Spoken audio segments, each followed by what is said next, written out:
morning.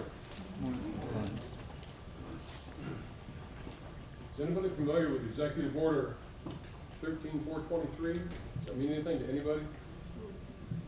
I'm sure I'm not going to see any hands for that. That sets the goal for the Air Force and all federal agencies. We need to reduce our energy use 3% per year, starting the base year of 2003. So that means whatever we did last year, total utilities for both bases, this year it's got to be 3% less. Any volunteers about how much we spend? Annual utility expenditures for the base. Somebody got to guess. $5? Mickey, you have to count. How about 15 million? Does it surprise anybody? How many of you think that there is nothing that you can do to affect that? Volunteers, what do you think you can do?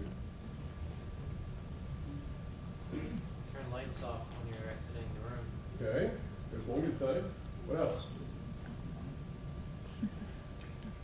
No volunteers. Work 4 days a week. You know, I was going to ask if you guys from Cheap Seats could hear me, but I guess you can, right? Okay. Windows? Good. How about thermostats? Anybody fond of questioning where your thermostat has to be set?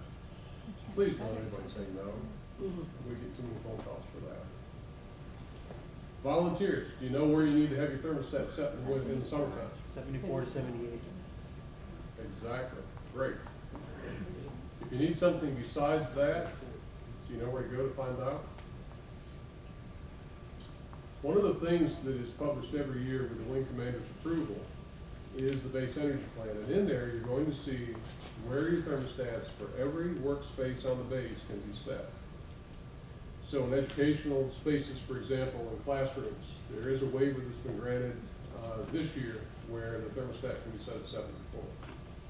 You still have to observe the 2 degree plus or minus swing on your setting.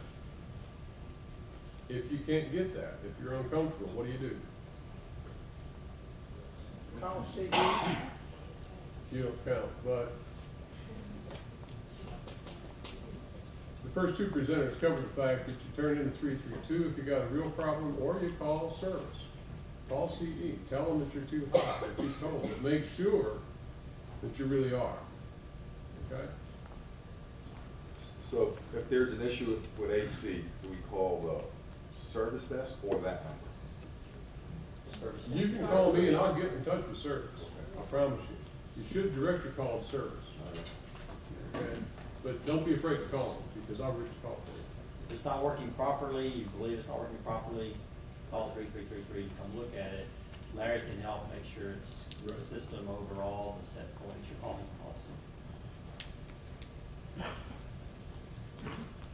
All the rest is common sense in terms of what you can do on a daily basis. Think about your house and your home utilities, and if you care about controlling the money that you spend every month, that's where you can go. Do the same thing. Shut the lights off when you leave the room. Keep the doors shut. Why should you keep your doors shut in the summertime? Okay? CE knows. You're not trying to air condition God's outdoors, right? Or you're going to pay for it if you try. Lighting. Any questions about replacement lighting? You'll see every month, in general, we put a little blurb in the base bulletin about energy issues, and frequently we put something in there about replacing incandescent light bulbs with compact fluorescent. Anybody confronted that? I know most of you have sat through these before, so. You probably can't get incandescent bulbs anymore except for special applications. There's also an ETL out from AFTEC that bars the use of LEDs inside spaces. However, there are exceptions. Can lights can accept LEDs.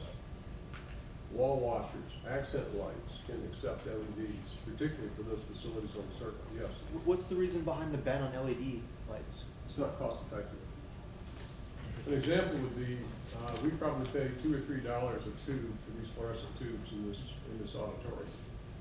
The equivalent LED 4-foot fixture tube would cost around $70 right now. Very expensive. And we have a requirement for anything that we do for lighting has to pay back in 10 years or less. Any questions about lighting?